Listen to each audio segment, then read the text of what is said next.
For the job seekers out there, can you explain to them what ATS is and why it's not the end all be all to their job search issues?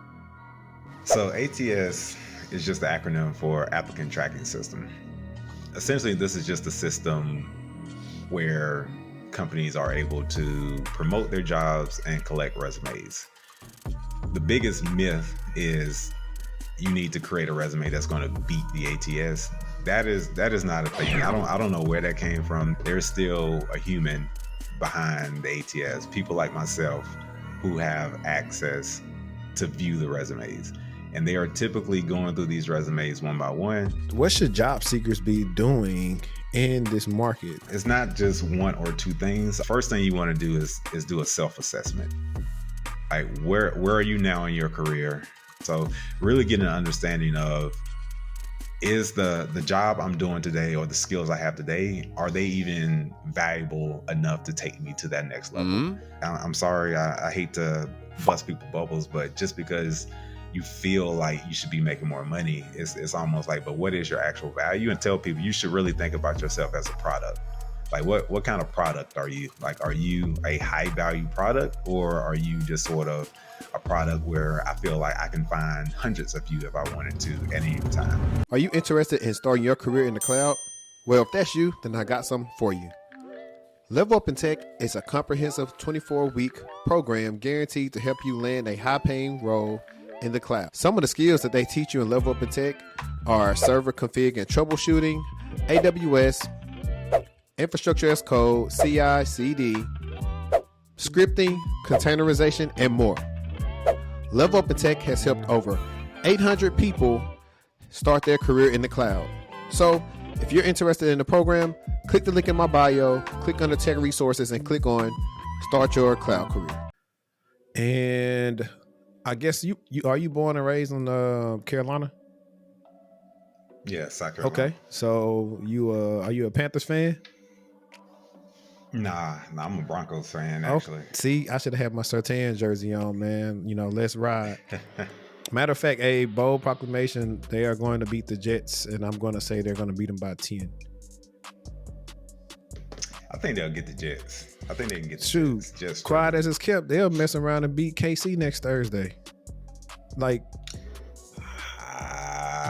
KC been, well, yeah, think about KC has actually been struggling. KC, they've been getting it done, but they've been getting some gift calls. And if you go to some of the games, like even the last year, the worst year probably Broncos ever looked, Russ was cooking against KC. And our safeties, especially if Justin Simmons is playing, Justin Simmons know how to play against Mahomes. So they still, I told one of my homeboys, he's a Chiefs fan. I said, y'all need a legit number one before I think y'all offense click like it used to. Because, I mean, of course, Kelsey is a safety blanket, but them boys not getting open like they used to. They not. So, which it make Mahomes actually do have to go to all his different reads. And, prove he that dude, which I think he is. But I think Peyton got the offense going. We're going to mess around. Not mess around. I'm also saying it right here. We're going to trade Jerry Jeudy. We're going to get some stuff back for him because I don't think I can't say he's not needed on the offense, but that young dude, Marvin, what's his name? Is it Marvin Mims? I don't know. He's a new cat, man. He didn't ran a kickoff back. He didn't, the reason why they scored the field goal and beat the Bears last week. He been balling since like week 1. Like he's doing all the speed stuff you need for Jeudy at a cheaper price. And he probably, doesn't get hurt as much. And we got the little running back McLaughlin. He cold. Like they got a little squad on offense now. Like, it was cool to just pick on Russ and just put Sean Payton was going. They had a whole bunch of games. It was cool. They could be 3-0 right now, but it's really the defense fault. They was getting tore by Jimmy G and the old boy from Washington, but they could have won them games. I don't know if they would beat Miami, but it was competitive in the beginning until defense just stopped caring. But that's neither here nor there. Let's get everybody into the episode. Welcome back to the Technical Talk Podcast. I'm your host, HD, and I'm finna self-proclaim it right there. The number one tech podcast on YouTube, where we talk about careers, how to get into tech, interview strategies, anything you could think of, we talk about it here. And we got a special guest for you all today. career hacker Nate, aka Nate Wylie, is in the building today. Let's go ahead and give him a round of applause, please.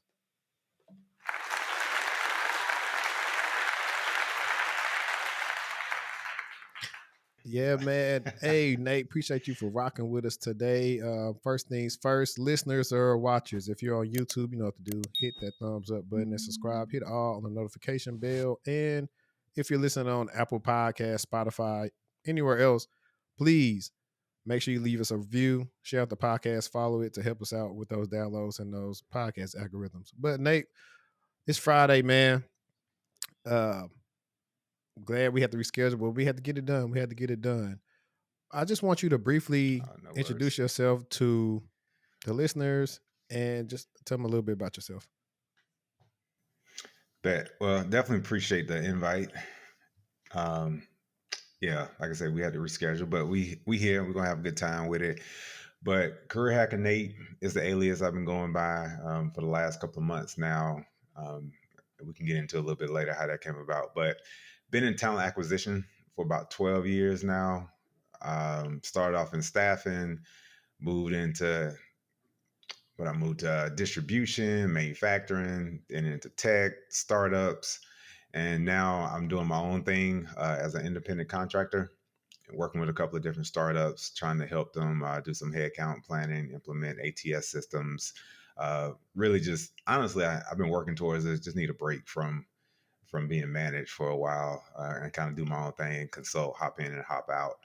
But that's what pays the bills. But kind of, I don't want to say on my free time, but in addition to that, I've been probably dedicating maybe 6 to 7 hours a week to like speaking with different job seekers or people just kind of need a little bit of direction in their career path. And I just meet with them for about 30 minutes, 45 minutes to help them get a better understanding of where the value lies and how they should be looking at their careers and maybe what's a better career choice if they're looking to level up.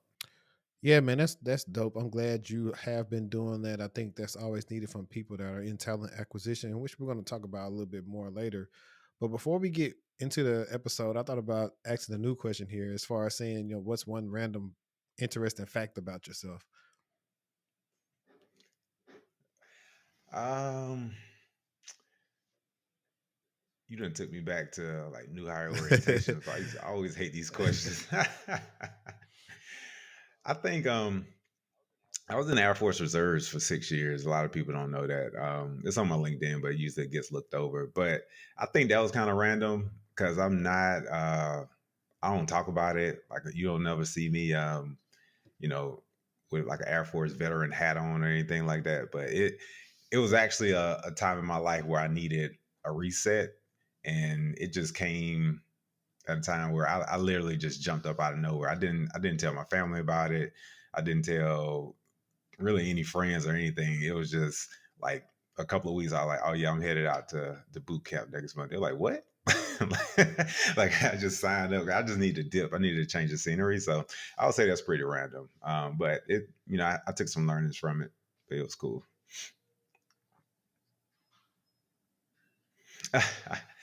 Nah, so I did the reserves, and so just real quick. So what happened was, I'm the type of person I just like personal challenges, and so I was just interested in the boot camp side of it and the tech school. Once I passed everything and I was actually in the Air Force, I was like, yeah, this ain't all that. Because after that, it's just like a job. It was just like work.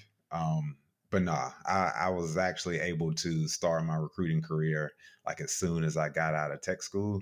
And that's what really kind of threw me off because I was all in on talent acquisition at that point. And so like the military just became like an obligation I had to finish out. But I was making more money on the talent acquisition side. And so they was trying to get me to invest more time and effort into the military. But I was like, nah, I'm kind of good with what I got going on the civilian side. Definitely.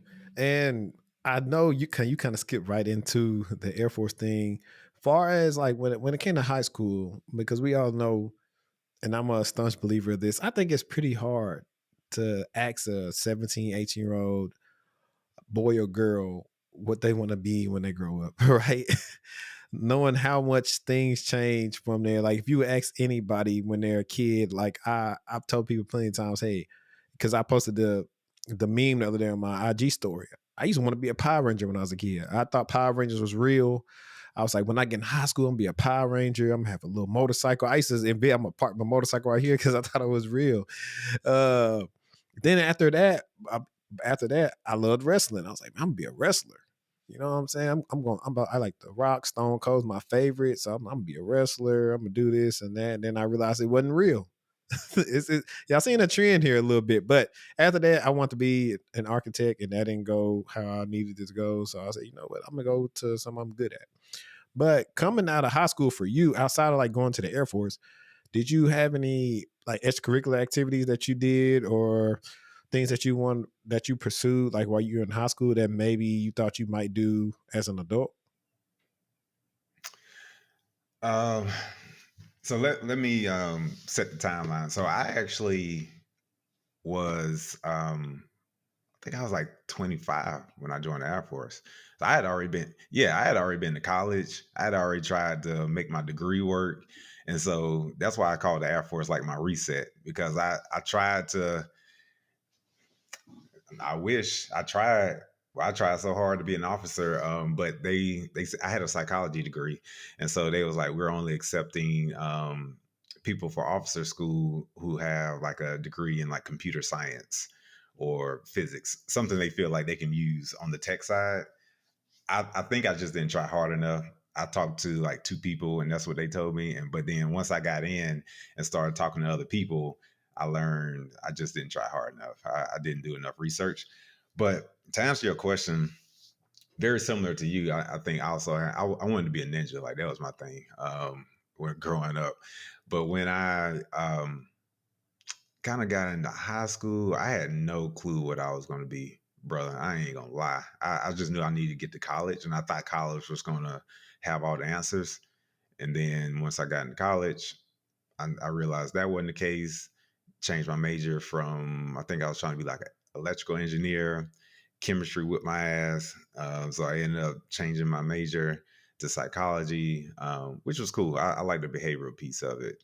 And then that's when I got out. I was trying to do like youth counseling, home health care type stuff, but that just kind of wasn't hitting the way I wanted it to. And that's when I ended up going to the military.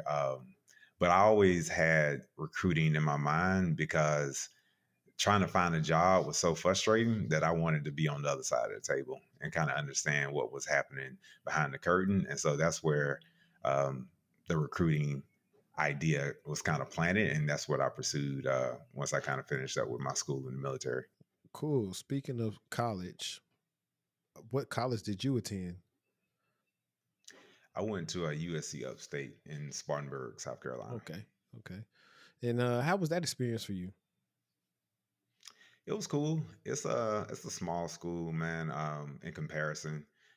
And so it was, to be honest, like I couldn't really even tell you a lot of people who went there other than like the clique that kind of hung together. Got it.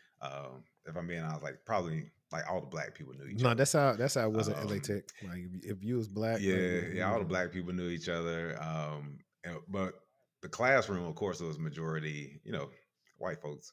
But I just kind of knew the ones that was in that class. It wasn't a lot of mixing and mingling that I saw. And I'm not saying that to be negative. Like I think people just kind of associated with, people like them. But it was real cool, man. We had a ball. College was fun. Like we still, a lot of people from college still hang out and stay in touch today. So A little bit same here. Everybody kind of went their separate ways, but when we see each other, it's all love. Like nothing ever happened. But I wanted to actually get into the fact that you already kind of explained that some of the other jobs you wanted to do kind of went hidden, and you have recruiting kind of in your mind. First of all, how did you get introduced to recruiting, and then we'll get into like your first talent acquisition gig. if I had to put my finger on it, I think recruiting to me sort of came into focus or like an idea when I was going to job fairs after I graduated. And usually the people at the table are recruiters. And so I will be going to these different tables and they're trying to pitch me on, come be a customer support professional, or enterprise was a big one, come be a management trainee. And I would just be asking them, I'm like, what's your job? They're like, oh, I work in recruitment. I'm like, how do I get that job? How do I get to there? And they never really had an answer. They was like, I mean, you got to get in with a company and get to know the right people. They could never really tell me how they got there. But right, right. But that was always my thing. I like, this seems like the best job in the world. Like you have the jobs. Like you're the one trying to hire other people. And so that just always stuck with me. And then when I was working in one of those like youth counseling type positions, and I was working for the small company. They needed to hire some more counselors, and so the owner of the company, I was in the office doing something one day, and it was like, "Hey, you got some time? Can you go through this stack of resumes I printed out?" And he was like, "Just pull out resumes of people who look like they have a background like yours, who got a degree, who maybe have like 1 or 2 years of experience in this." I was like, "Cool." And so I actually enjoyed doing that more than like meeting with the kids. And so I wanted to do that more. And so I was like, "What, bruh?" It was crazy, and like all of them was like in the hood too. That I had to go visit. Yeah, that wasn't the best days of my life, but it helps me now to look back and like, man, you came a long way, boy. Mhm. But you know what? If you can But explain things to kids, then explaining to adults should be super easy. it was, but you got to think about, and not to spend too much time on that, but you got to think about like what I was trying to accomplish. So the kids were in a program because they had behavioral issues. I would spend maybe like 1 to 3 hours a week with them, whether it's going to see them at their home or in the school. What I had to say in that point in time, just it wasn't gonna stick like what they were seeing in their environment. You know what I'm saying? And so I was literally trying to, tell them, don't fight, don't cuss the teacher out, sit there, learn your lesson. But I mean, it was just, who is this guy, right? Like I just pull up for an hour and then I pop out. Like I wasn't sort of that steady person in their life, like really in their ear about it. And then I remember one time I was walking up to the house to meet with them. The grandma was in there telling them, to fight back and whoop ass. So I was like, what? I'm wasting my time. They was getting bullied or something.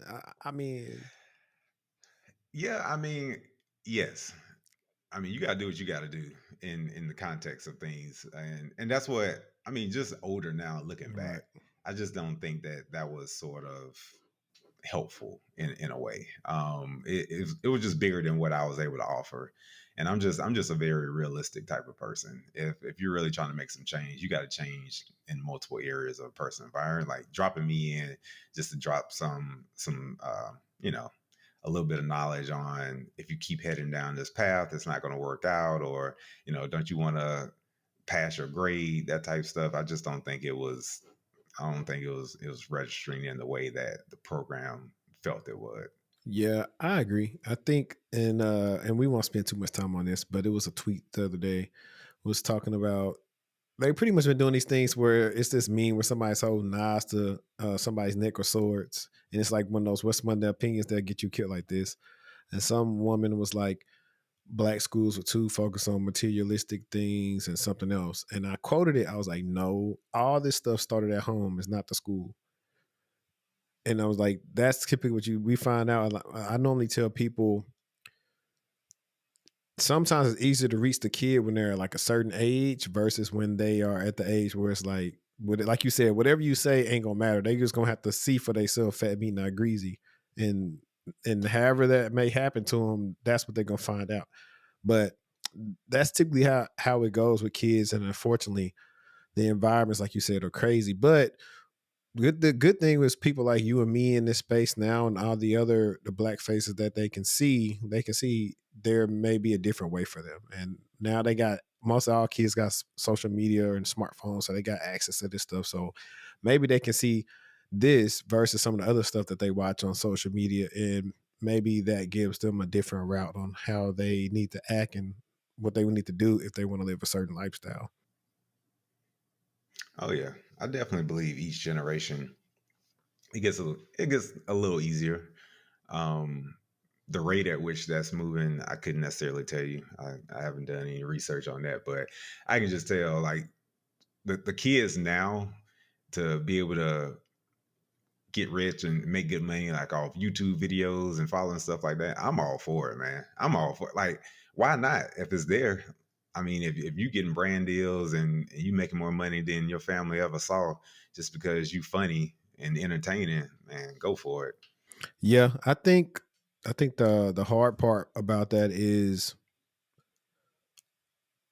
unfortunately everybody's getting like a lot of money fast sometimes, and they never knew how to handle a little bit of money. So sometimes they get a little bit more than they could chew. So it's like one of those things like, hey, as all these things elevate, get the right people around you to help you out so you can make sure you keep this and not be a flash in the pan. Cause we done seen everybody. We was around when people was going crazy on Vine, and now you got TikTok and Instagram Reels, YouTube Shorts, whatever. But so we've seen all these different things come and go. We have MySpaces.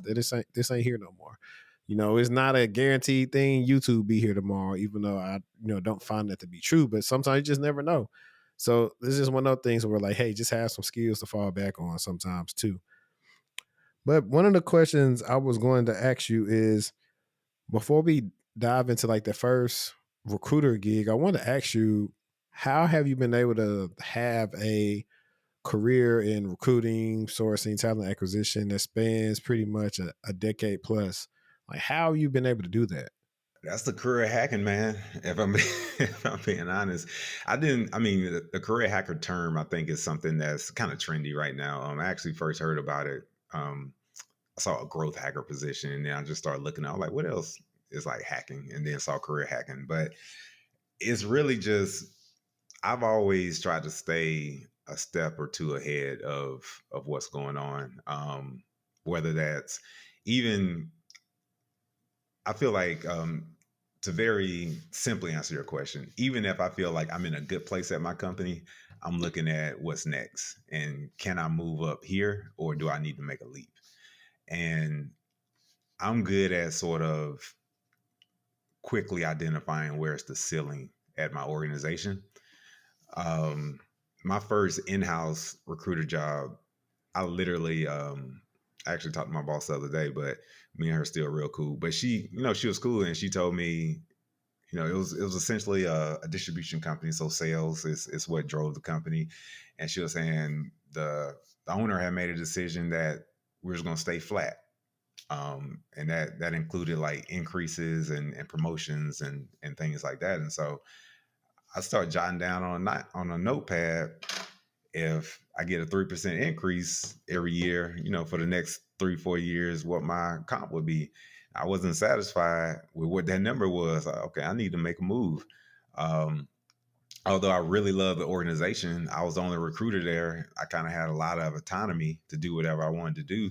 My boss wasn't on me about anything, so I could have just sat there and just rolled that out for as long as I wanted to. But I just knew that wasn't going to get me to where I wanted to be financially, and so I started interviewing around, and I made a leap that was like 5-6K above where I would have been if I sat there for another 3 or 4 years. And so I've always tried to run that play. Went to the next company, tried to become a manager. I didn't see a path towards that. My director wasn't really having it, whereas he liked the work I was doing, but I think he was just in his mind, he just couldn't see promoting me into that role. And then I had got my sights on tech at that point. So I kind of knew I always keep my head on the swivel for which direction do I need to be moving in. And that's what I try to tell folks. Like, you should always be entertaining new opportunities and having those conversations. Even when I was with Lyft all those years, I had opportunities to lead, but I saw a path towards management, and I wanted to get that management title on my LinkedIn before making a move, because I knew if I went to another company too soon, I would have to come in. I'll get more money, but it'll be a lateral in title, and so I would never be able to get like that more strategic management type of experience and I would just be filling recs. Like I said, I would probably be making money, but I would have to go in and kind of start at the bottom again and work my way back up, rebuild my brand, figure out who the people are, play the politic game, all that kind of stuff. And I already had did that at Lyft. And so I wanted to kind of cash in on that before I made a move. Man, I'm glad you said that. Listen, guys, if y'all don't take nothing else away from this conversation, what he just said is key. Because ironically, I asked this to the woman in HR the other day about, hey, what our merit raises look like every year? And she told me what the amount was. And I was like, that's kind of low to me. Because I came from another company. My first year at Goldman Sachs, I wasn't even there much. Like I started in November. And then in January, it was, oh yeah, we just going to do a 5% increase. I was like, cool. At Optiv, I think I got 7 or 8% like every year. Yeah, that's legit. And but to your point, even that, I think a lot of people don't even ask those questions.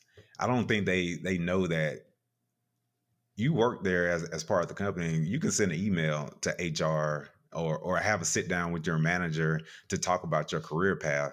I feel a lot of people are just very reactive to what companies tell them or the position they put them in. Whereas if you can be a little bit more proactive and actually understand, should you make a move or should you sit tight? Maybe you are in the best possible place for you right now, and there are some good strategic moves you can make internally. But it's important for me to understand, like, what are all my options. But a lot of people don't get that information to really understand. I have made a post as well, like, understand, like, what would it take for me to get promoted? Am I even in a position to where I can get promoted, or is the organization not even structured in a way that there's anywhere for me to go from here? That all that is very important if you're actually trying to be intentional about your career.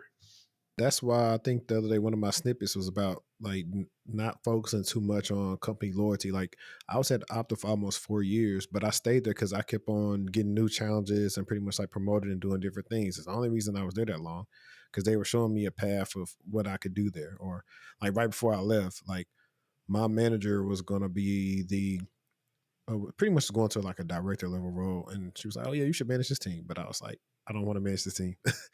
uh, and then that's when I left to the finance industry because I wanted to try a new industry out, which is also like a gym you can do. Like you can find out different industries got different pay bands. So when you get one of those industries on your name, now like the floodgates start opening up for different opportunities for you just because you went with a good name in the industry that pays a certain way.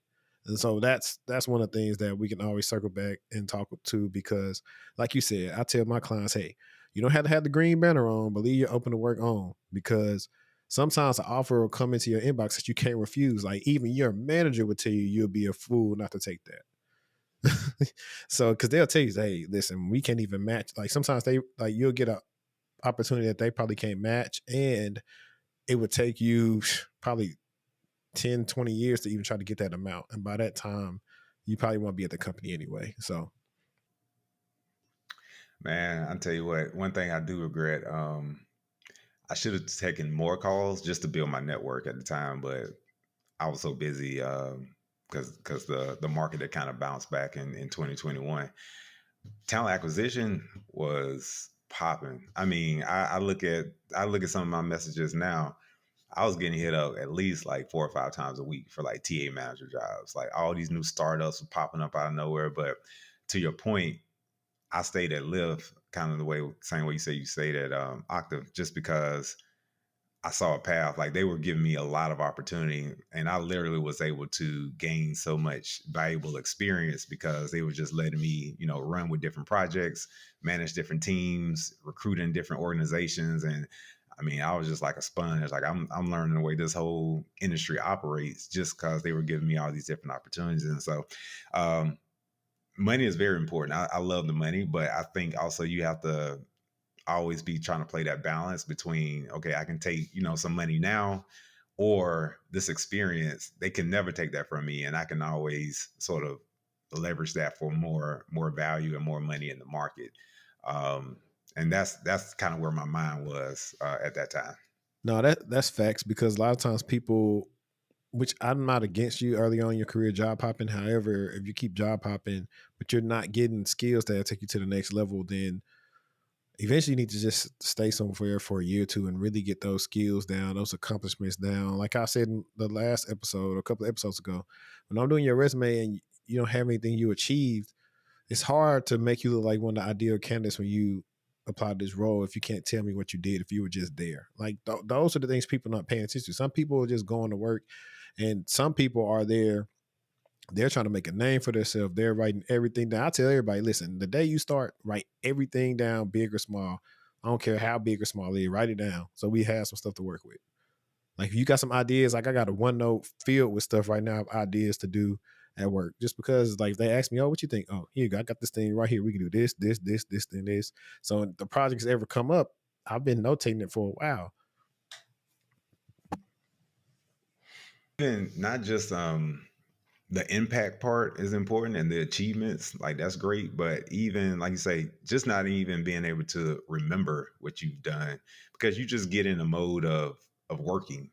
And it's so many times, myself included, like I'm not exempt, people just ask like, oh, what do you do? And you have like because it's, you don't just articulate it on a daily, and like you just kind of, clock in and get to it.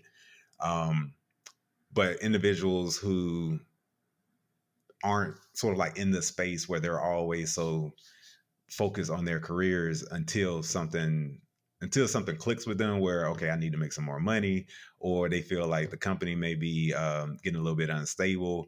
Now they're trying to play catch up, and they've been working for 3 years and they can't even tell you what they've done. And yeah, I've talked to individuals with those same problems, and I catch hell trying to help them put together a resume because they can't tell me anything. I'm like, I can't make this up for you. Like I don't like, I can look up job descriptions, but that's not going to sell you as an ideal candidate, because the actual achievement, the data points aren't going to be there to for someone else to read and really understand the impact that you had. Totally agree. But I want to segue into the question about your first recruiting gig in Dallas. What was that like? How was that? Was this also your first time in Dallas? Like, just how was that like for you overall? That was cool, man. That was part of my part of that reset. So when I joined the Air Force, I picked Tinker in Oklahoma City as my base. So when you join reserves, you get to choose where you want to be stationed. And so I picked Tinker, but I knew I didn't want to live in Oklahoma. And so Dallas, I think it's like a 3-hour drive. And so I like, okay, I can do that on my weekends and the 2 weeks a year, whatever the deal is. And so I knew I wanted to get into recruiting, and I didn't have really any money to like just move out to Dallas and start looking around. I knew I needed to secure a job first. So my sister at the time lived in Pine Bluff, Arkansas. And so I actually went and lived with her for a month while I was looking for positions in Dallas, because I was thinking like at least that's like close enough. I can drive. I can get down there if I get an interview request. But it's crazy. So I was looking for like a month, reached out to this guy at Pinnacle. He was the recruiter at the time. He responded quickly and was like, he actually was like, hey, can you come in this afternoon for an interview? I knew I couldn't make that work. So I was like, I'll be there. I can be there in the morning. He was like, okay. So I woke up early, drove down to Dallas, interviewed for the job. And then I think I got an offer like the next day. Like it was like quick. So staffing is almost like a sales role. And so I actually had to, and then they wanted me to start pretty quickly too. So I had to drive back, pack up. I signed the lease at an apartment fairly quickly, but it wasn't gonna be ready for like a week. So I stayed at like one of those like residence inns, something for a week. Like man, it was one of those times in my life. I look back, I was like, but I was trying to get it. I was like, I want to make this work. But man, I was stretching every dollar because putting down application fee and all that kind of stuff. I didn't have a lot to work with. I hadn't started working yet. But yeah, man, it was cool. I loved it. It was I think staffing, for anyone who has a desire to get into recruiting, like staffing is a great great place to start because it does give you recruiting experience, and it's without like all the, it's almost like taking a certification course instead of going to college. Like it just gets straight to the point of what we're trying to do. We're trying to fill roles. So all the extra fluff, even, you know, recruiters may hate me, but like the whole candidate experience and all of that, they don't care nothing about that. It's all about them dollars. It's about getting butts and seats as quickly as possible, and you start billing. And so it teaches you diligence because you're on the phones all day, like cold outreaches, trying to negotiate people, trying to tell people to leave full-time jobs for contract opportunities that may turn perm. Like, I mean, it you got to have a little greed in you. That's why I wanted to go in-house. Like I was good at it, but I wasn't a shark with it like some people that I work with. Speaking of, that made me think about this question that I did not give you beforehand. But when you said that about the contract positions, that made me think about, and I hate to say it, but this is my pod. And if ain't nobody gonna say it, I gotta say it because I'm just perplexed about every time they reach out to me. But them recruiters from India, man. What are they doing with our information? Because why not just me, but so many people every time they send them their resume and anything else, they never hear from them again. Like, what is going on? I don't think it's anything. Don't get me wrong. Like I'm pretty sure some of them are like a scam, like a phishing scam. But you got to think about just like customer support, like the labor, for lack of a better term, over there is cheaper.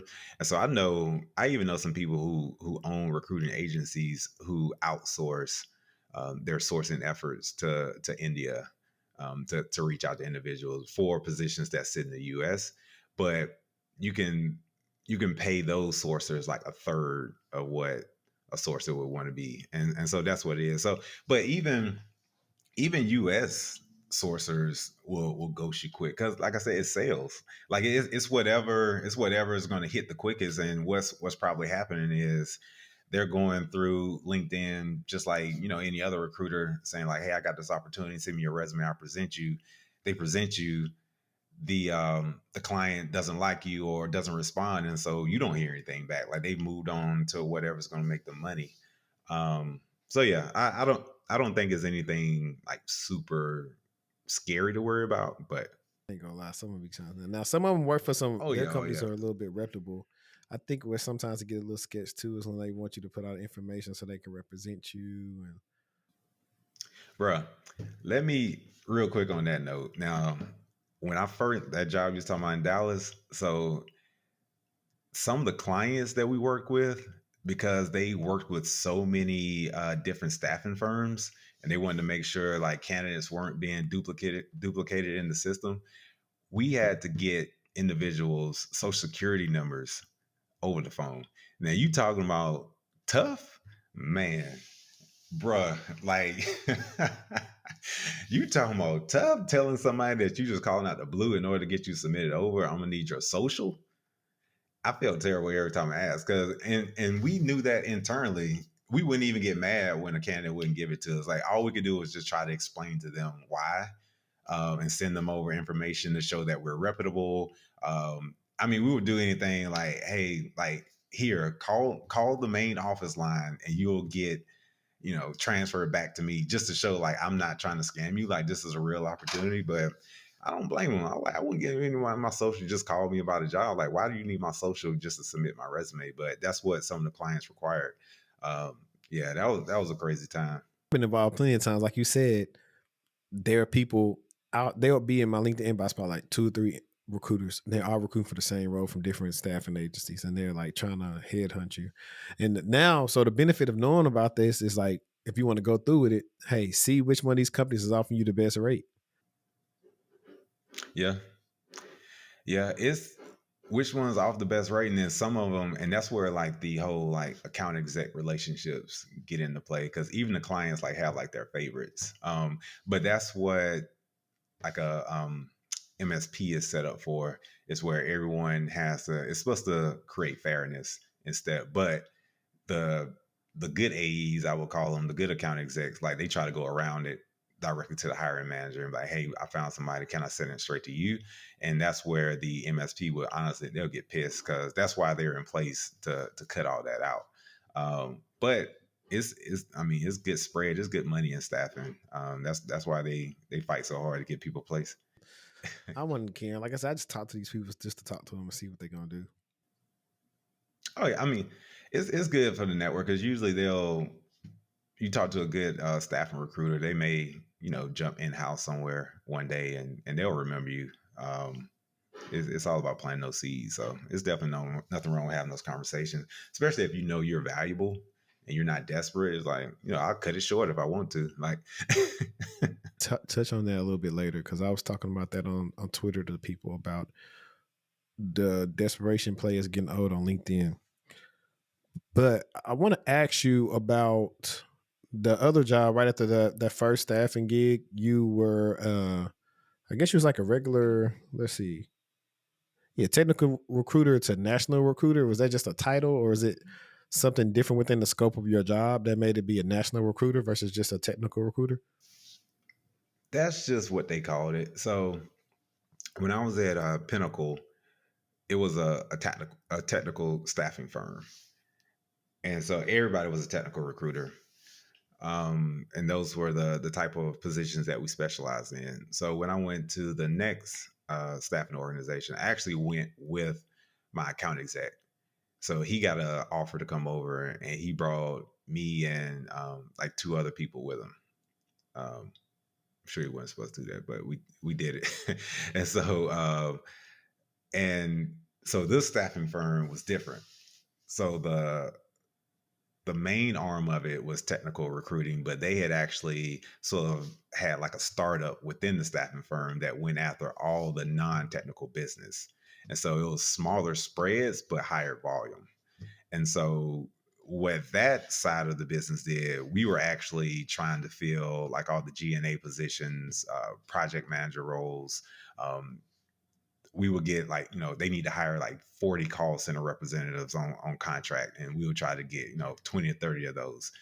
And so that's why right. But it was easier contracts because these individuals would be more open to that type of work versus like trying to get like a senior software engineer to lead their job.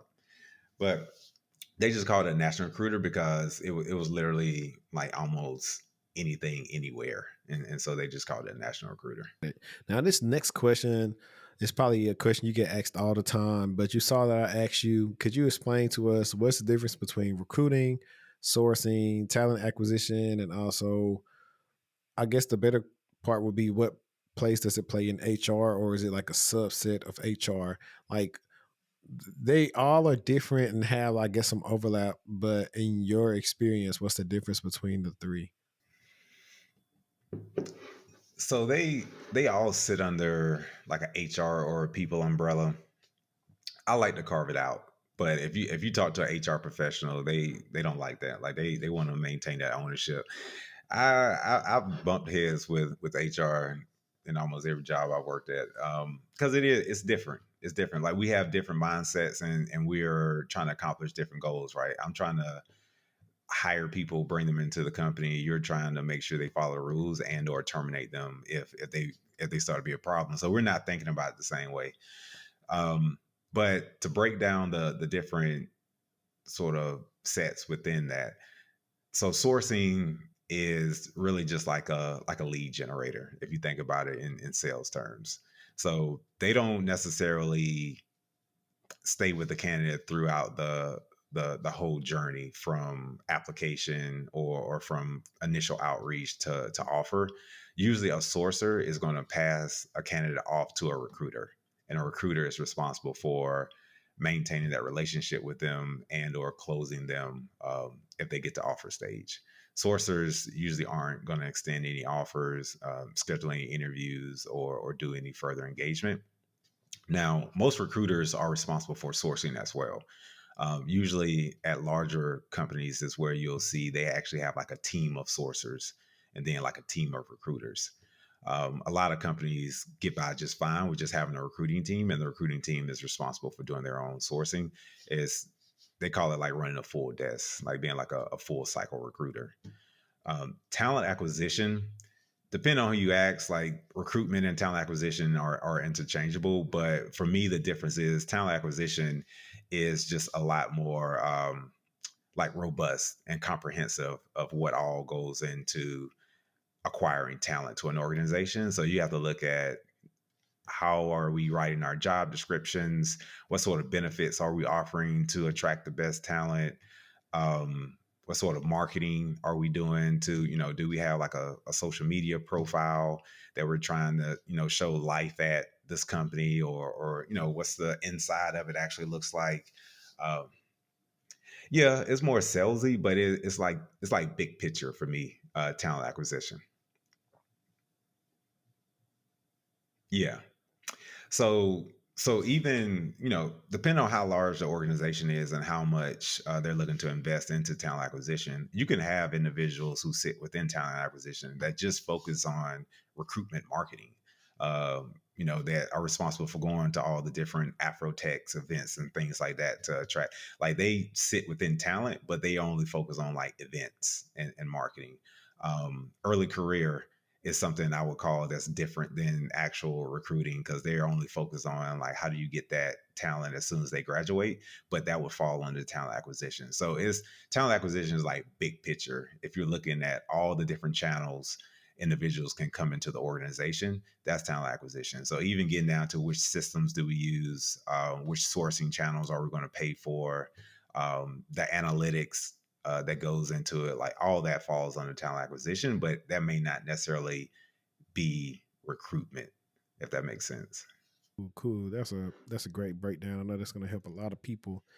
And while I'm on the subject, asking about the difference of those before we kind of get back into your kind of story and work history. Out of those three, which one is the most entry level friendly?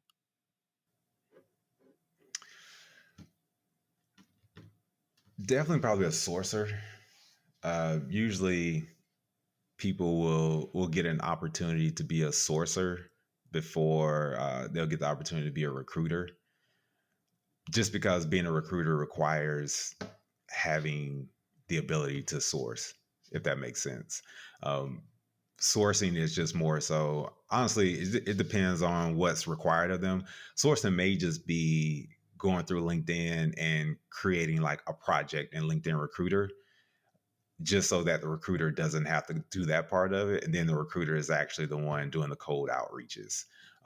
Or the sourcer could do the cold outreaches. The people that respond, they just do an intro to a recruiter and they never actually even hop on the phone with them.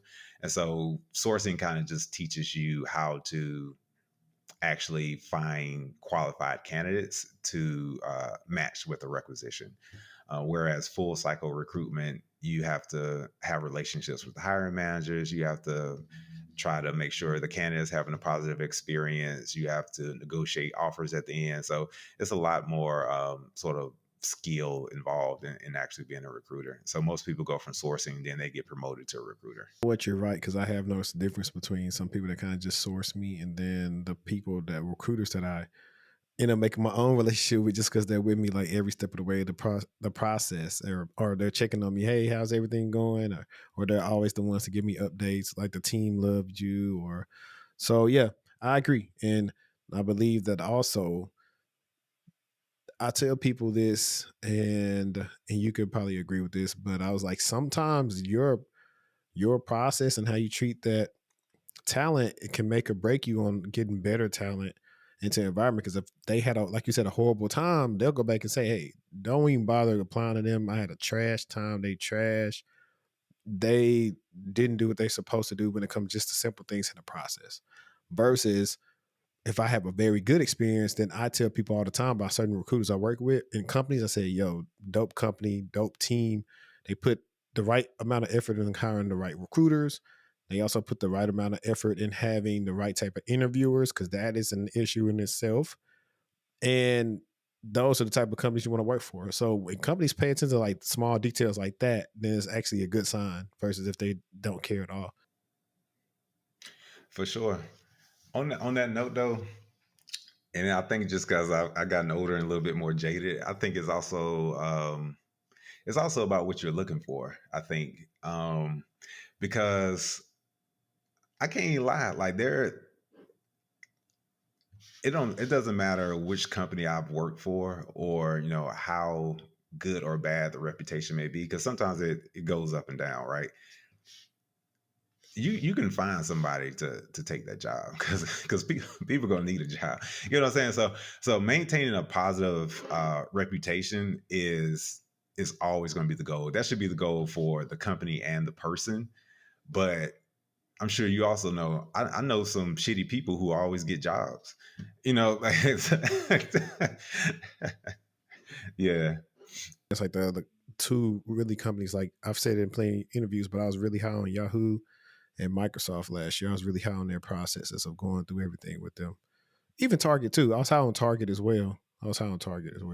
Emotional. It's emotional when something makes you feel good. You're like, hey man, that was dope. Like I really enjoyed it. Even it's been times I haven't gotten the job and still like, hey, let me know, if you all reconsider.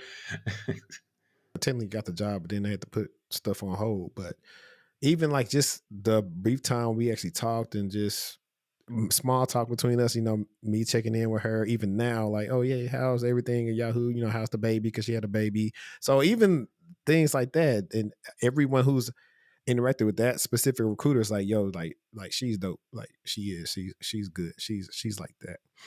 But That report piece is important. One thing I do know from 12 years in recruiting, though, whoever gets the offer, they always say it was a great experience. It's everybody else.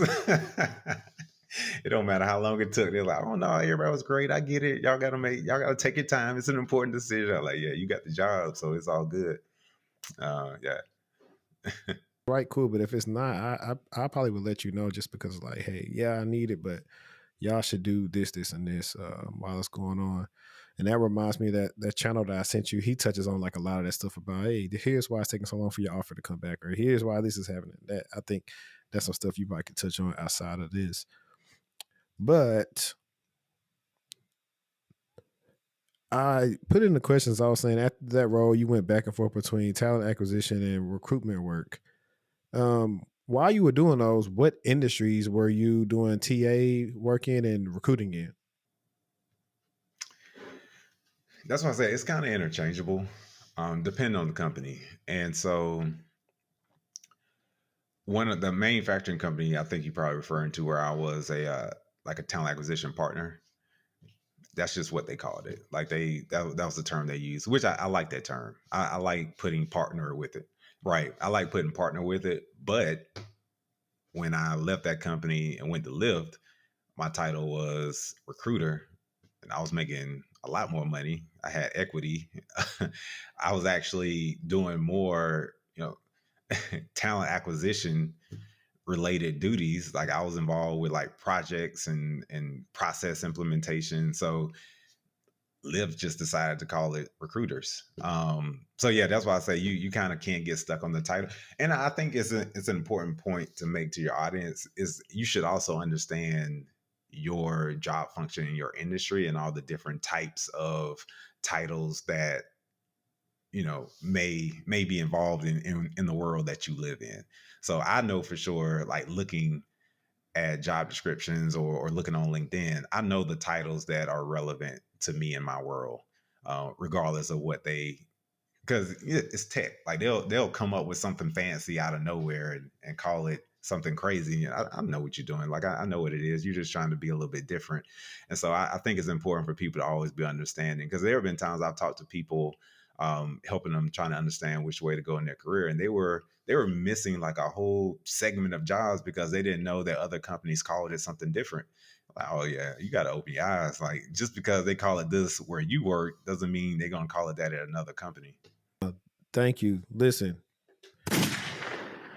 I tell people that all the time when we're consulting. Let's not focus so much on job title, and let's focus on like the functions and the job skills, because that'll lead you to the roles that you want to do. Because if it's the same type of things you were doing here, it might have a different title.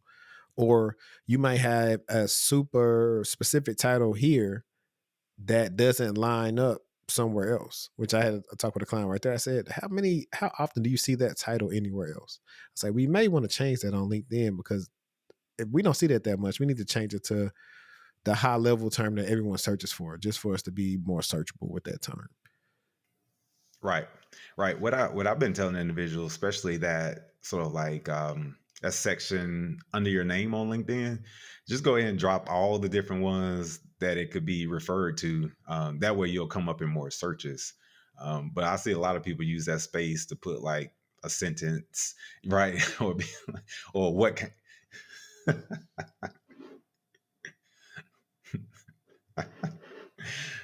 People, because I'm happy they were like on different platforms trying to get skills posts. Like, there's no job description you're gonna find out there to say we're looking for the top 1% of try hack me. I told people that plenty of times. Like, that's a cool thing that you accomplished, but that's not on.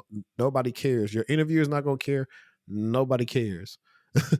And so that's one of the things too. Is like just being brutally honest with applicants, and just let them know, like, hey, I know you might think I'm sounding wrong, or you want to think this is a fairy tale, but hey, no, this thing is a goal.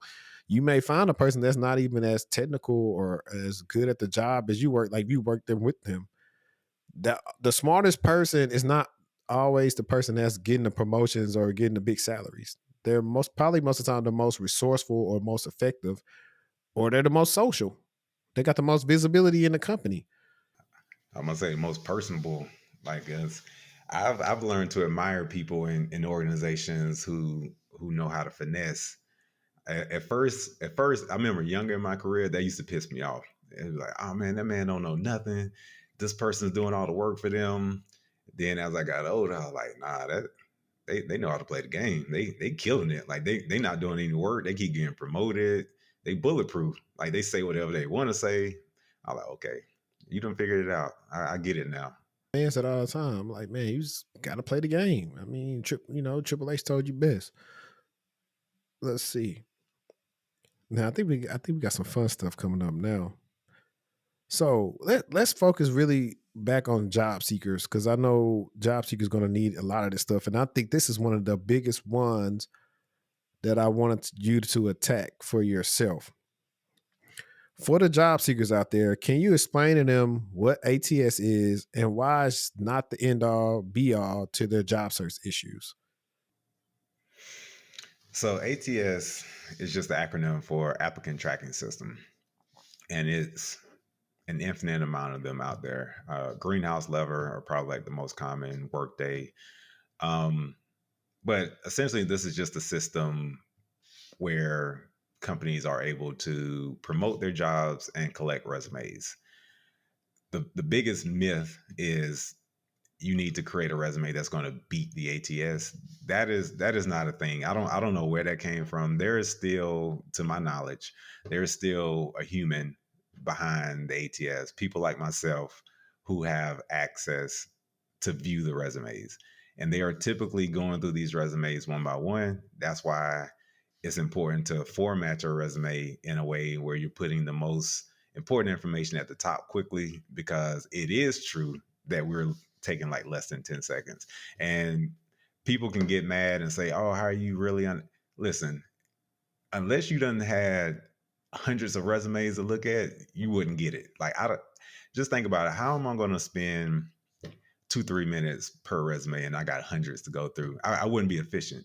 And so that's why we're really scanning, looking for, those key accomplishments and achievements that are relevant to the role that we're trying to fill.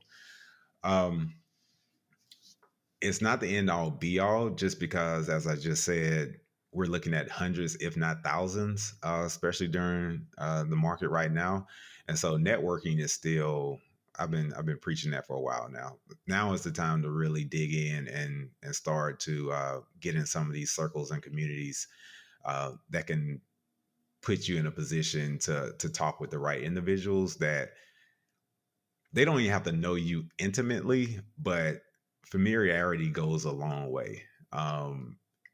And so if it's versus me looking at hundreds of resumes and hoping to find someone, or Henry telling me, hey, I see y'all have an opening for a project manager. I actually work with this dope project manager. Can I introduce y'all? I'm gonna say sure. I know Henry. I know he legit. I know he know what he's talking about. So I'm gonna trust you that you're gonna send me somebody. If nothing else, like even if I don't hire that person, you're gonna get to talk to an actual person. Um, and so that's why I tell people don't get, and you have to work all your channels and all your networks. And so I try to be clear because sometimes people take things too literal, like, oh, Nate said don't apply. I didn't say that. Like, definitely apply, but you should also be taking the extra effort to try to find individuals within those organizations to connect with as well.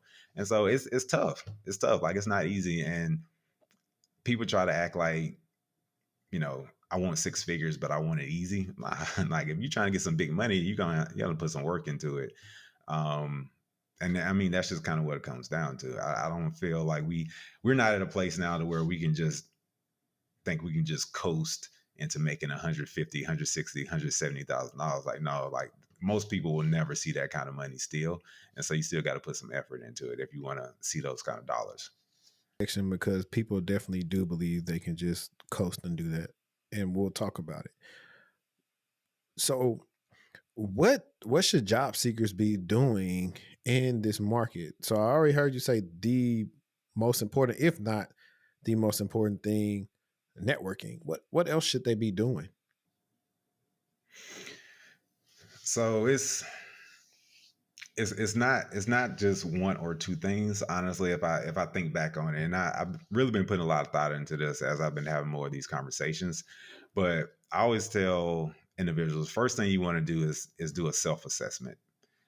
Like, where are you now in your career, if that's anywhere? Some people are laid off. Some people, feel like they're stuck in a job. Some people don't feel like they have valuable skills. And so really getting an understanding of, is the job I'm doing today or the skills I have today, are they even valuable enough to take me to that next level? Because sometimes it's just not. Like, I'm sorry, I hate to bust people bubbles, but just because you feel like you should be making more money, it's almost like, but what is your actual value? And I tell people, you should really think about yourself as a product. Like, what kind of product are you? Like, are you a high value product, or are you just sort of a product where I feel like I can find hundreds of you if I wanted to at any point in time? And so taking that self-assessment is important. Once you understand like where you are and what your actual skill set is, and how valuable you feel like you may be in the market, you should be seeking out, okay, how can I increase my value?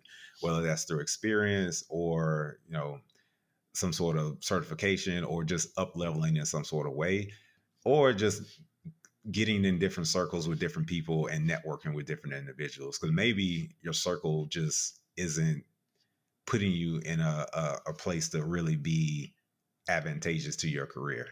Everyone is kind of like just treading water is what I like to call it. Like, you all can't help each other in any certain way. And so you need to attach yourself to someone else. And that's why I really encourage individuals to, internally at your organizations, you should know who those high performers are and try to, I ain't saying kiss ass, but you want to get to know them, because there are people who I've met in my career moving up. It's like, I know this person is always going to be legit, like everywhere they go, just because I can tell the way they carry themselves, they get shit done. And so you want to make sure that person knows who you are, because they're going to go to another company.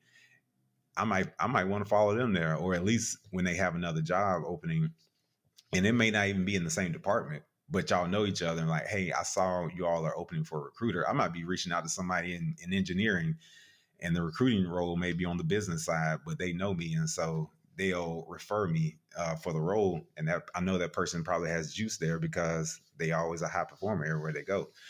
And so increasing your value through your network is a thing as well. And then I think people need to just start to be a little bit more strategic about how they go about their job search.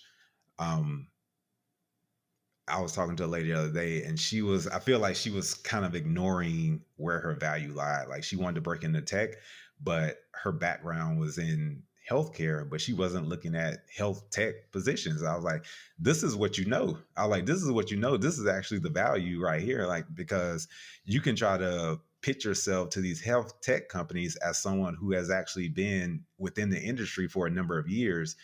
They're creating technology trying to solve for problems within the healthcare industry that you yourself have experienced. So if nothing else, you can help them understand how to build a better product in order to sell to the customers like yourself, because you've actually been in some of these roles in some of these positions. And I can just saw or see like the light bulb go off, because she hadn't even thought about it in that way, and she was just trying to find entry points through maybe like some of the more popular or more well-known companies. I was like, no, like you're missing like a whole segment of companies that you're probably a lot more qualified for. So that's like 3 or 4 things, and that's why I say like it's not easy. It's not an overnight fix when you're trying to up level in your career, and it's actually ongoing. And I really like to compare it to fitness. You can't just go to the gym for a week and think you in shape now. like you really have to stay consistent with it.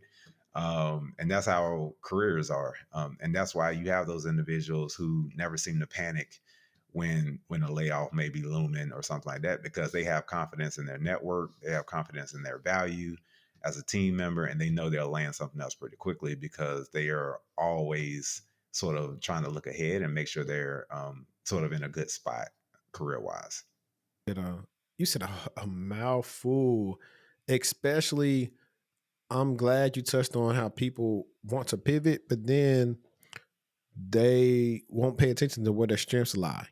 Like I have a guy, he's been doing IT and radiology for like 15, 20 years. And I was like, bro, you probably been doing a lot of security stuff already. Let's stay in healthcare and let's figure out those roles that meet your expertise.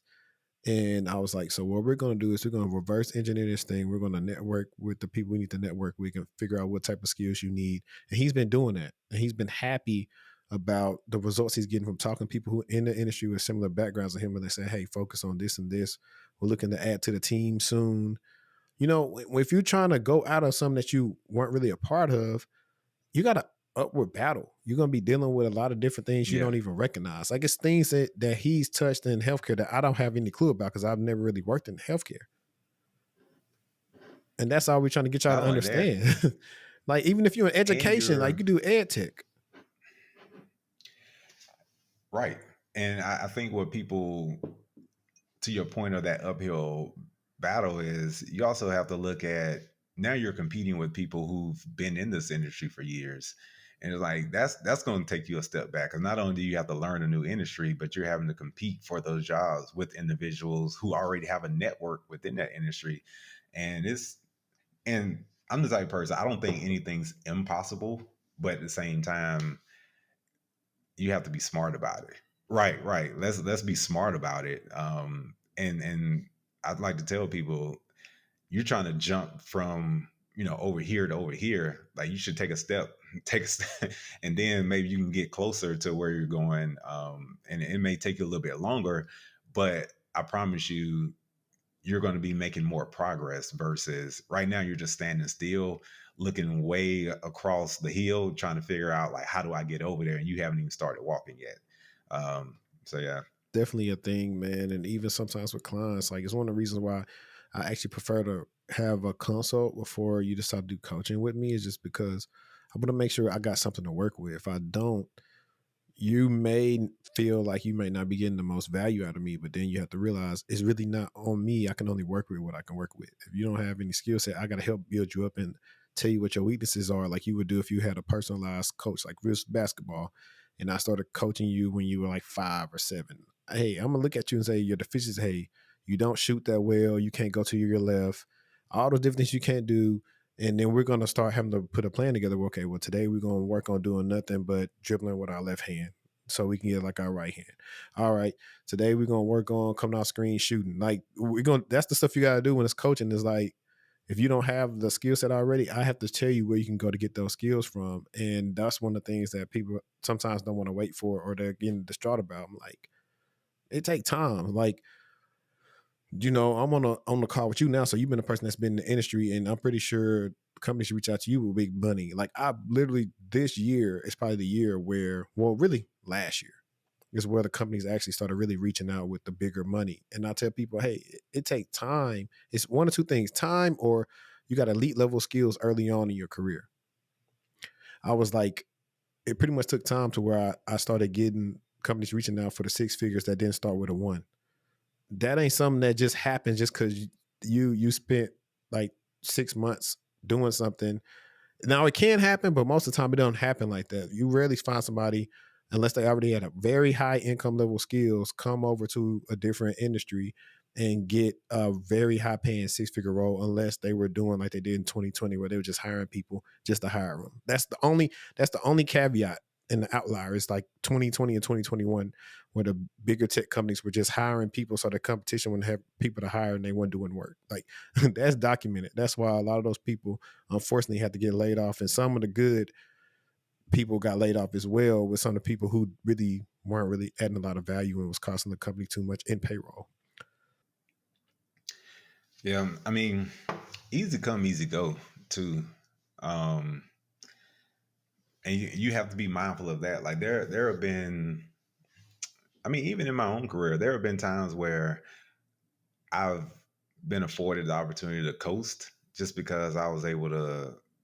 I was just aware of my surroundings. Like, okay, like I'm good, and it depends on what you have going on personally, right? Like sometimes you just I don't feel like being Nate the Great Recruiter, this month, right? It's just kind of like, man, I need to take a break. Like I'm gonna chill, I'm gonna get work done, but I'm not implementing like any sort of like I'm doing this action because I know it's gonna level up my career.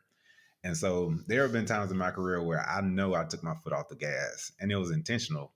But then there have been times where, all right, right. I was like, okay, I know. Let me get my name attached to some big ticket items now because I need to. It's probably gonna be another year or so. I'm gonna be looking to make a move, and I'm gonna need some fresh interview material to pull from to say what I've done. It's all about those achievements and accomplishments. And I tell people, you can keep your head down and do nothing if you want to. And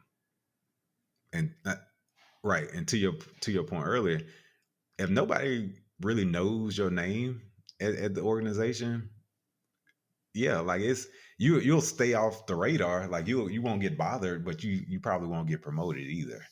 Um, and I've had a real conversation with people I worked with before, and they were wondering why they not getting promoted. And I was like, nobody knows you. Like, I mean, right. Like literally, like you're just doing the job that they hired you to do and paid you to do. Like you're not making good waves. Um, A lot of those different things in my advanced your cybersecurity career is like, hey, shoot, volunteer to present at one of the weekly calls or monthly calls. Knock it out the park. Somebody gonna ask about you, hey, who's that? It's just it's simple stuff you can do. Like you said about coasting. Like for me now, I'm in the game decade in. So younger me, no kid me. I had at that time I didn't have a separate work phone, so everything was on one phone. So I was always replying to stuff at any time of the night. If I was up, I was doing a whole bunch of extra stuff. Now the times between 2 and 10, you're gonna get what you're gonna get. Because that's the level I'm at now. Unless it's a big incident that I got to come here for, I'm not going above and beyond anymore. That's not going to get me paid any more on my check. And funny, you realize that was like, but I know how to be effective in there. I know, hey, on the times I'm working, if something big come up, oh, I'm volunteering for that. Oh, I did the documentation for this. I did this. And so I knocked out different things in the course of doing my work, highly effective, yet figuring out how to constrain it without doing too much. Like when you can figure that out, like you said, when you look at somebody and say, man, hold on, how they keep on moving better than me? That's how. Like super stuff. Speak up on calls. Hey, this don't make sense. Like when people they want the people that's gonna give them pushback. Like I don't like when you just are shaking your head to shake your head. Nah, like, hey, you got an idea? Because if not, if you tell somebody you're there and you scared to say it, they're gonna take your idea and take credit for it because you didn't want to say it. oh yeah. Yeah, you say it after the call over, like, oh, we should do this. Yeah, that person definitely steal your idea. But now you're right. And like I said, a lot of things do come with time. That not just intuition, but being in corporate America or, in a corporate role long enough to understand what is actually worth your time and like you say, what is going to add value to you comes with time as well. Because there are times they'll ask for volunteers to run with a project or something like that, and I'll sit there nice and quiet, like nah, because I know it's not going to go anywhere. There's been times I've seen the same project get spun up and sat down, 2-3 times. Like I'm not wasting my time on that. Like every time, we run into a specific challenge or a specific problem, someone has a grand idea to do that same project and it never solves anything. And so you kind of get to understand and learn that now.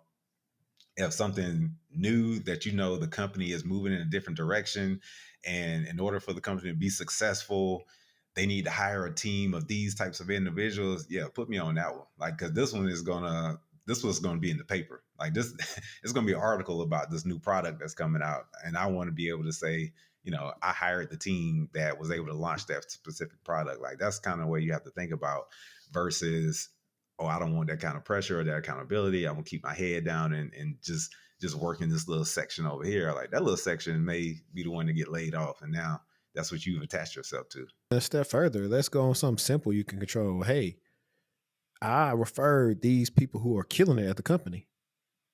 This person got an eye for talent. Or now my manager saying, hey, I got the best team in the whole company. We are responsible for probably a fourth of the company revenue of one contract. And we've renewed this contract every 3 years. All them things, all the simple things matter. Yeah. But I wanted to, if you can articulate it and speak it at the right moment to the right person, like, and that's what's important. I don't think people, I'm not saying, I don't like to generalize. Sometimes it's cool. people This what don't this podcast understand for. their We audience. generalize here. People have to understand their audience and who they're talking to, and like what's attractive to that individual. Like the Good soft experience skill. you Y'all heard have. that? Know your audience. Yeah, the experience or what let's say you're in an interview situation.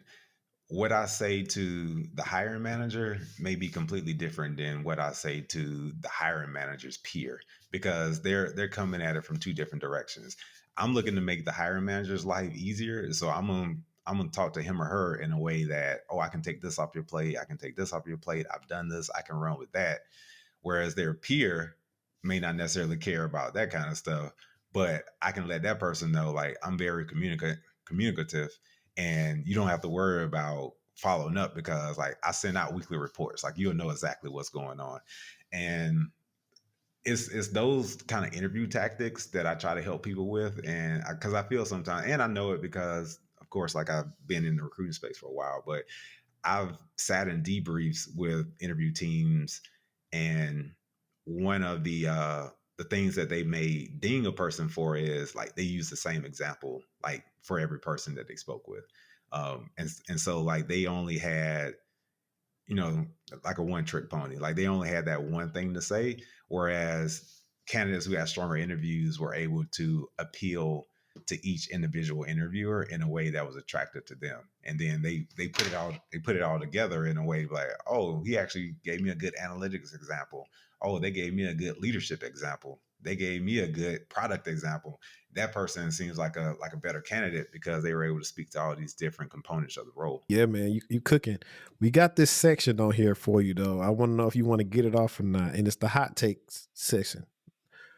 So you got any hot takes you wanna get off your chest? I think at the end of the day, I don't like put it like, I think when I feel like on LinkedIn, like when I'm bashing a company or something like that, I'm really just doing it to be funny. Whereas there's some individuals on there who are really like going at companies' throats, and it's just, you just mad because they didn't hire you. It's like if a company was, if you got rejected from a company and then they sent you an email and say, we actually opened up another role, are you interested? Your ass would be praising the Lord, saying hallelujah, like I'm so thankful. I just don't understand that. And I try to make sure I'm clear with people. I'm like, I am not anti-company. I like, they got the money. That's where we get all these nice products and services from. Like, and not only that, what is a company if not just a collection of people? Like once you get that offer letter, you are then the company. Like, and so there's no need to kind of go so hard and say, oh, companies are doing this, companies just lay off, companies did that. It's like that. I feel like we've seen it enough now. We understand, y'all, that's capitalism. Like that's the way that's the way the world operates. It's up to you now to put yourself in the most strategic, advantageous position to where no matter what any one company is doing, how they're operating, how their bottom line looks, you know, you, your family, your situation, you're secure. Um, that's the point I try to push across to individuals. Like, there's no need in you shouting to, you know, this hypothetical company that they're not being fair, they did you wrong. It's up to you. Like, it's really your responsibility. And I just think we all need to take ownership and accountability for our own success and future. Man. See, reason why I was talking about earlier the sob stories is I have a friend of mine. He'll find when people say, "Oh, I applied to 100 or 300 jobs and nobody said nothing back," and then he'll find another post where somebody said the same exact thing. So it's like, is LinkedIn full of bots where people just putting the same thing and want people to feel sorry for them? Or now you got people saying, "Hey, I need to pay my bills" or something. Is I get it. No, I was gonna say I totally get it, but some of the stuff isn't making sense of like why you can't find anything on even on the lowest level. Like, are you asking yourself the right questions? Am I actually a good interviewer? Why am I not even getting called back? Why they keep on rejecting me? Instead of complaining about why it's so hard, like what are you doing wrong that's hurting you in the process? Yeah, I think I'm with you. I'm with you 100%. A couple of points on that.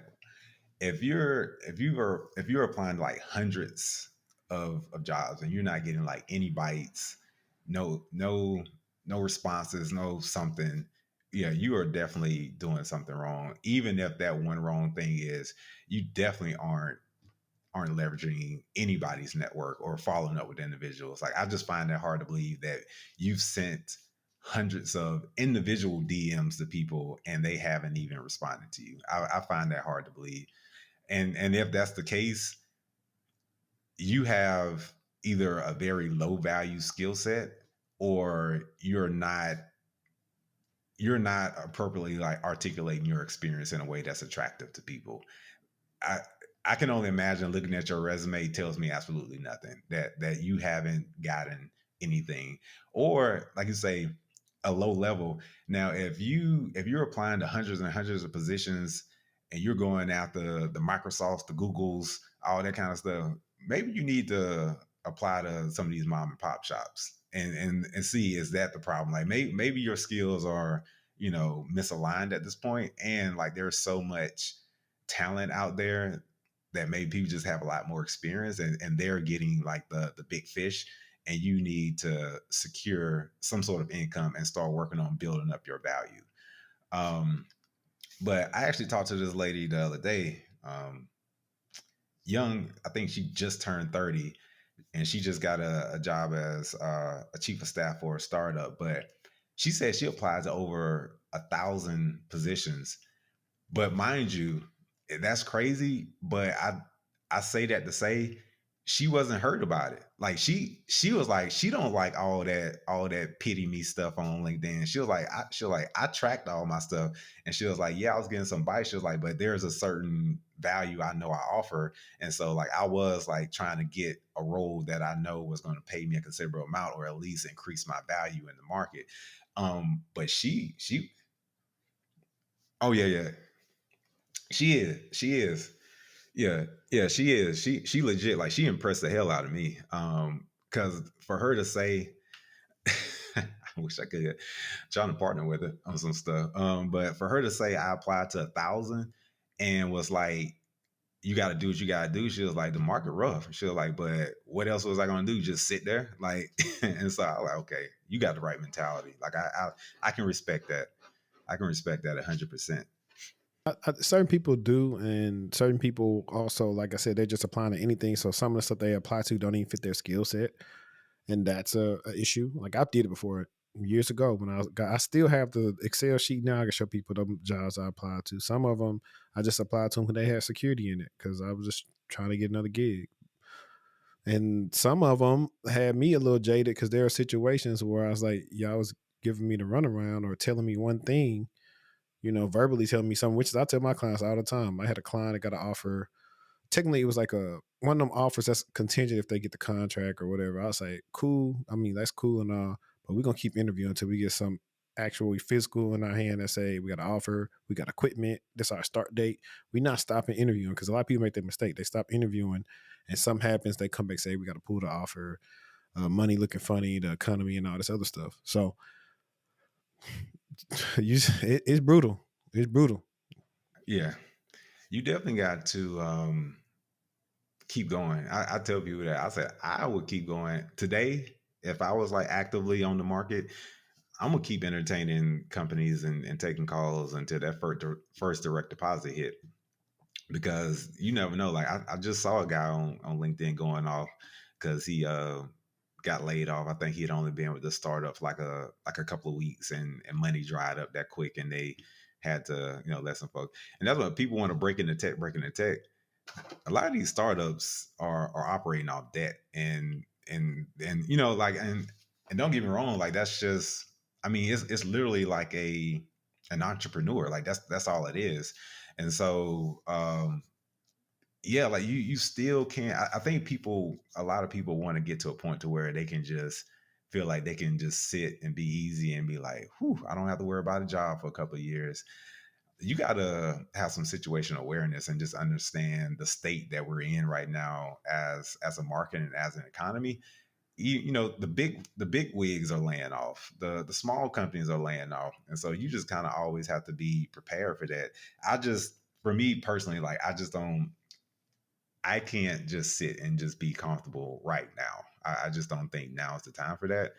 Um, and I'm not saying that you should live in a constant state of like stress or fear that you're going to get laid off. But what I am saying is, while you do have stable income, that's where you should be increasing your value and building out that network and connecting with individuals, so that if something bad does happen and you get laid off unexpectedly or something, like, you don't panic. Like, that's why I try to tell people now, you can't control if you get laid off or not, but you can control that panic phase that you go through, because you're like, oh, okay, that's fine. Like, I'm gonna pivot to this. I actually been in some conversations with these individuals.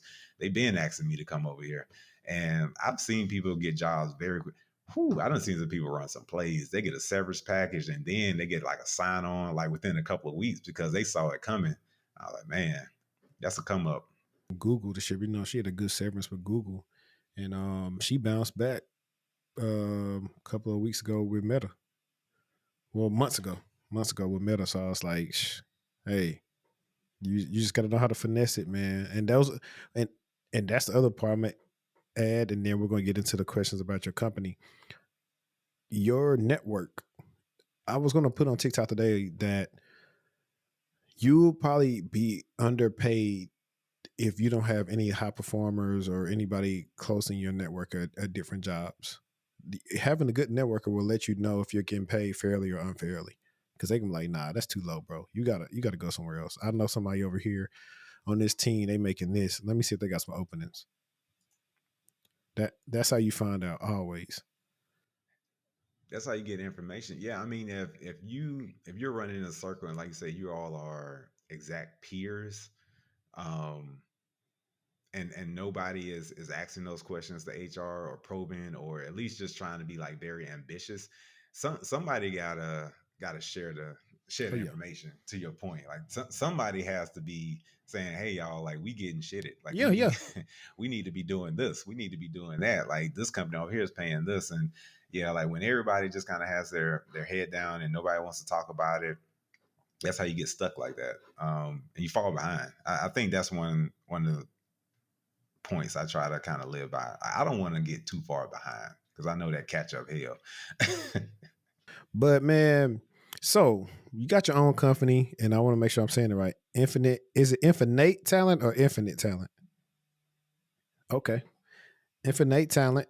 And so I wanted to ask you, what made you want to go into business for yourself and start your own recruitment company? Bro, I've been wanting to do this at least for like the last year and a half. I ain't gonna lie, I was scared as hell. I've always been on somebody's payroll, and so I had a lot of fear, which I feel like most any entrepreneur probably will, right? Like, is this gonna work? Can I do it? All that kind of stuff. But I finally built up the confidence, and honestly, a couple of things that happened that just really put me in a good spot. I was one to transition from Lyft, and I really wanted to start my own company after I left Lyft. Lyft was good to me for 4+ years, and so I was like, okay, this has been great. I can just leverage the Lyft name and value, the experience I have, and I can just roll into something else. Still wasn't quite ready, I feel like, confidence wise, and then I got presented with an opportunity to go be head of talent at a startup through my network. Somebody I actually had hired a couple of years ago at Lyft. She had went to the company, and then we got reconnected, and she was like, hey, we need somebody to own recruiting. And boom, I'll just kind of slide into that. And then that actually was, I was kind of like, I really want to do my own thing. They wanted me to come in house, but I was like, but I've never had the experience to be the first TA hire at a startup and build everything from scratch. I knew the value of that experience and would take me so far in what I was trying to do with my own company that I got started up. So now, like, I can pitch myself to startups to say, I recently worked directly with a founder, helped them do headcount planning, help them understand, how to allocate sources appropriately. Should we be shifting people around internally in order to save money versus like hiring externally? Like, should we do contract, consult, whatever? And so that's been awesome. And so just having that experience to put in my on my LinkedIn and sort of like in my business bio has really gone a long way. Or else I wouldn't have had like such the best pitch versus like I can get the job done, if that makes sense. Now, like, I got some receipts. Um, but I don't know. I think now is just the time. I kind of wanted to take a break from being managed. I'm not even gonna sit here and say I wouldn't take an opportunity to come back in house full time because money talks. And I've just learned like people change their minds too, right? Like there's been seasons I've gone through where I wanted to do this, and now if you would offer me that, I'd be like, oh hell no, like. And so now I just kind of know like I change over time as well, but I'm enjoying it, man. Trying to build something on my own and waking up every day knowing I got to hold myself accountable. As I mentioned earlier, like how I joined the military, like that personal challenge, like I really enjoy that, and I haven't had that in a while, I feel like, and so this has been fun. Cool. So, what type of roles are you recruiting for? Is it just what comes your way, or what? Right now, so I'm targeting startups, and so I'm only been, I say only, but I'm like 6 7 weeks into this entrepreneurship journey, and so I'm still doing a lot of business development. I ain't gonna lie, but I got some things swirling around. I see now how it feels to be in sales for real. Like everybody's like, oh yeah, we'd love to work with you. Oh man, we got plenty of recs. Once we get this budget approved, all that kind of stuff. But what what I'm fine with though, I already had a couple of small businesses I was doing some contingency recruitment for. So I got dollars coming in, but I'm looking to like land like some whales. Yeah, yeah. The goal is to build up the company to where I can kind of pull myself out of actual recruitment and just have like an operations manager, yeah, and maybe just work on like business development. That's the goal to kind of scale it to a point of where I don't really have to touch it. Yeah, that because I'm getting a little bit to some of that point. Um, so companies, if y'all are watching or listening to this, please get out here if you need some help. We'll probably hopefully I'll be able to help them some type of way with this platform and marketing. That's what I've kind of been doing now too. Like I was telling a friend of mine, shout out to Christy. We talk about brand deals and all this other stuff sometimes. I was like, you know, I told her, I said, I'm not really trying to chase all the big brands. I was like, there are people I know with their own companies that we can establish relationships where I could possibly help them, as well with the type of content I make, with my branding, where we can do business versus me just trying to, like I was telling you earlier, with whoever the people are that's playing games. I was like, if there are people, with smaller companies that pay me, more without the hassle. So it's like one of those things. It's like that's what you're talking about, like the networking piece. It's like they just network, like they know like the type of person you are. You've been brought them on. There are many different things you can do, especially with how many people reach out to me for needing help finding jobs and stuff like that. So, bro, that networking piece is priceless. I mean, hell, like just me and you chatting now, like it was just a connection made, and like, oh man, we'll shoot something. Like, I mean, it really goes far, and since I've been in this, this heavy business development mode, just I've just been enjoying how many dope individuals I've been able to meet who got so much motion for real. Like, I mean, like just sort of, and I never come to, I'm not one of those people like I want to hop on people's wave. But I do like to hear about what you have going on. If nothing else, I want to learn, how did you get to this point? Like what moves did you make? Now I will follow blueprint. I will do that shit. I'll ask some questions and I'll follow in some footsteps. Now, I'm like, oh, that's what you did, huh? I'm like, oh, let me look up this person. Who was that? Like, stuff that I did traveling era with early on, whether it was content or business stuff, like I'm there to say, hey, well, you could do this or try to do that. Like, even like when we first met months ago, when I was like, yo, you got the stuff on the channel, I think you should do this or that. Like, I've did that with plenty of people. I've met people at the podcast studio I record at, and I've said the same thing. I said, yo, your content is dope. I was like, but the marketing piece of it, of just knowing the YouTube side of the thumbnails and the descriptions and all the other small stuff that goes into making your YouTube grow before you can finally like either hire a team to help you with it, or you just get big enough to where you don't have to worry about the small details.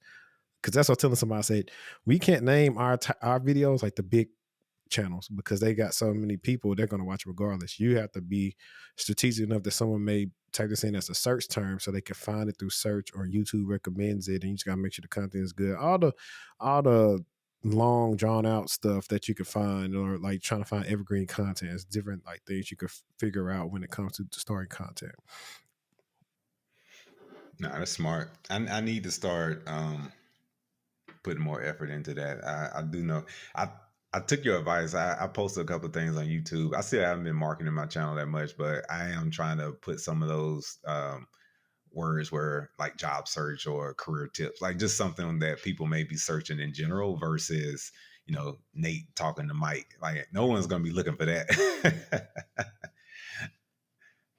Life at the Layoff YouTube channel, because if you start typing in like what I do sometimes, like I got a video that I'll probably be doing like a solo pod episode pretty soon on like why you're not having a thriving career. And so I just went and found different articles that I may talk about and bring up different points to help me craft it so I can know that it's going to be beneficial to the people that are watching my channel. And so that's sometimes what I do too, is okay, what I want to talk about, what I know people struggle with. Like you said, hey, why it's taking so long for me to get an offer? The thing that you brought up that you could probably do a video on is different people on the team and not overusing the same story for everybody, but trying to use a different story that may fit to what they do at the company, what they're looking for. That's something everybody doesn't know.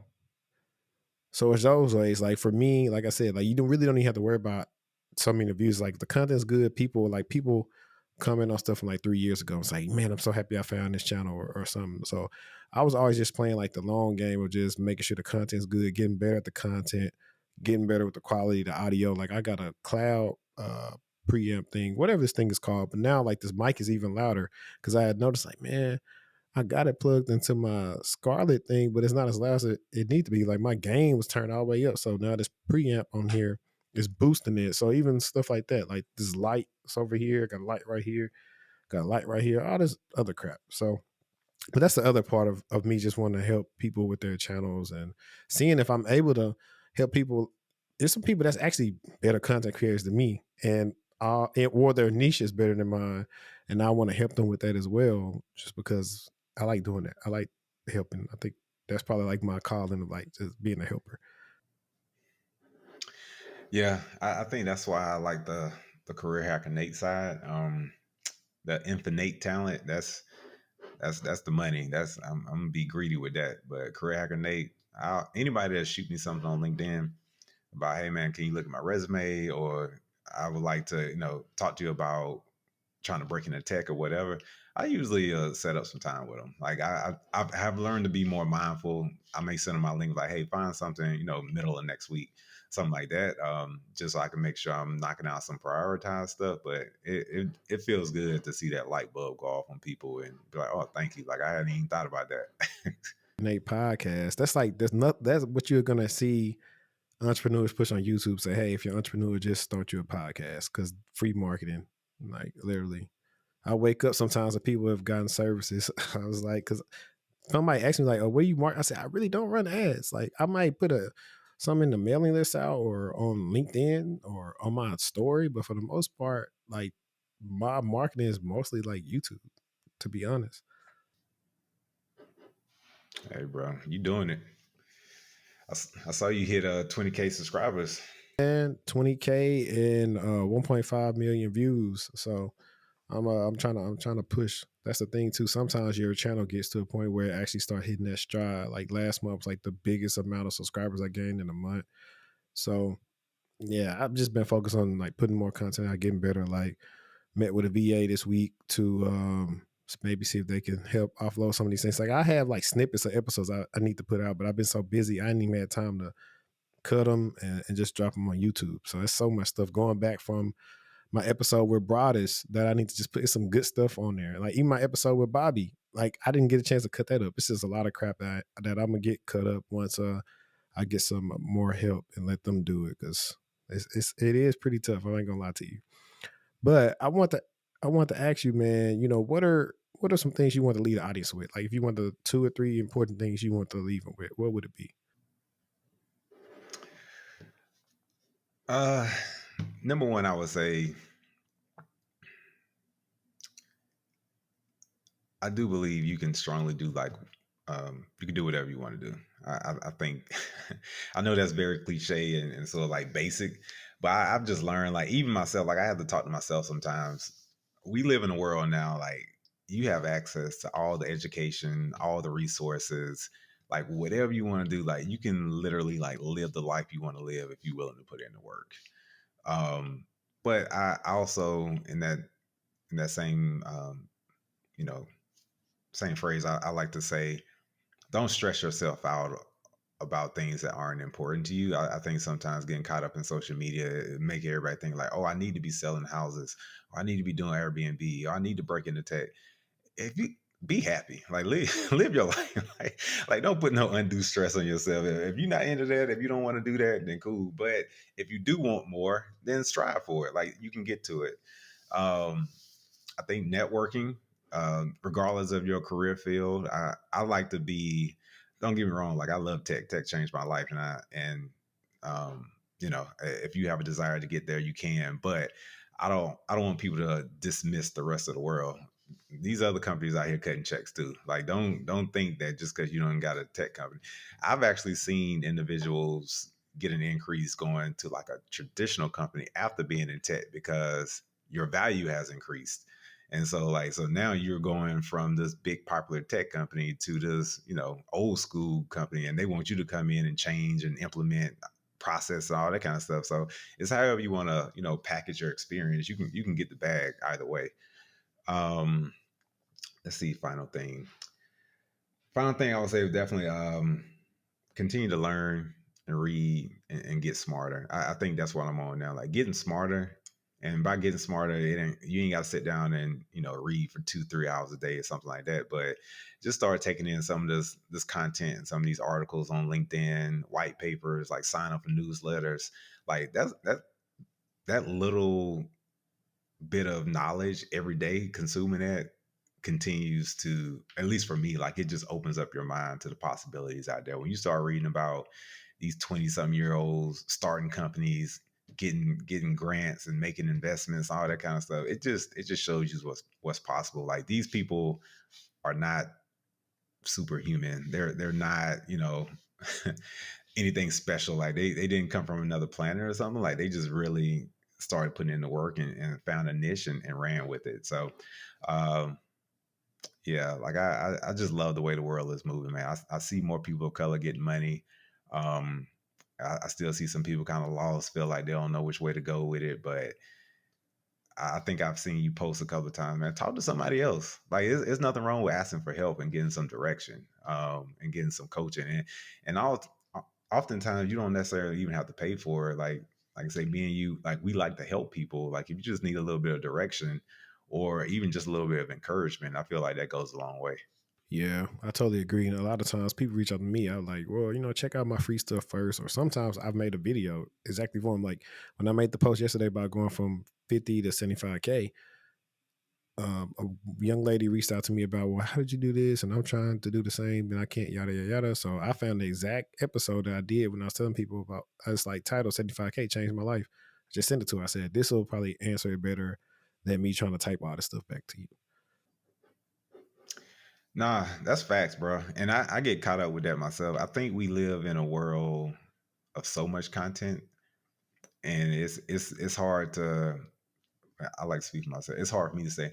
I remember one day I caught myself. I was like on my phone watching like a YouTube video, and I minimized the YouTube video, start scrolling on Instagram. Then I click like an email. I'm just like, God damn, boy, I'm overloaded. You know what I'm saying? Like, I can't even focus on. I was like, it was like, is this video not enough? Like, I'm sitting here watching a little podcast. That's not enough. I also want to see what's going on Instagram. I was like, yeah. And I just learned I had to reset myself. And that's why I post so many things on my Instagram about like focus and just kind of dedicating yourself to something, because that's what will change your life. Like, as long as you're so distracted by so many different shiny things, like, it's hard to get that one thing done. And so I've really tried to implement some of the stuff that I share about, like setting a timer and doing like some focus work for 1 or 2 hours and saying, no, I'm gonna upload content at this time and I'm gonna cut off everything else and just focus on that. Because that's the only way to get things done these days, man. We got so many options, and how we could be spending our time. Like, you really have to be intentional. So, man, where can the listeners and the viewers, where can they keep up with you at? Like, how can they keep in contact with you? LinkedIn is always going to be my go-to. I'm trying to build my other platforms up, so it's at Career Hacker Nate on Instagram. Definitely follow me there. Connect with me on LinkedIn, Nate Wylie, Wylie. I accept all followers and connections. I don't know why people be hiding on LinkedIn. That bothers me. I told you, I don't connect with everybody. Nah, Really? because some, I connect with well, everybody, dog. I tell them if they want to connect with me, just send me a little note, because sometimes I might not want to see what you posting. So for me, it's kind of like I try to. Mm. That's how I keep it, because like I have a surprisingly, even though it's not super big, I almost got like 10K followers, like on Twitter. So I don't follow everybody on there either, because it's like the people I want to follow, I want to learn from them or keep up with them because I like them. I think for me, so many of my connections are like talent acquisition, and so like that's what hogs my news feed, and it's all relevant to me. So I feel like when I'm connecting with everybody, like, it's not enough to like disrupt my news feed in a way of like I'm seeing stuff I don't want to see. But yeah, I connect with anybody. You can subscribe to my YouTube channel. It's not where I wanted to be yet. We'll circle back to that one. But it's Career Hacker Nate on YouTube. Yeah, it's Career Hacker Nate on YouTube as well. And y'all already know how to keep in touch with me. Look, we always dropping hot stuff on Monday, so hopefully this is gonna come out Monday. Say For the Dogs is out now. Lower your windows. It's getting a little cooler. If you got your chick with you, y'all listen to For the Dogs, drink some wine, watch something good on TV. But like your boy, I always say, let's stay textual. It's your boy HD, and we out. Until next time. Peace.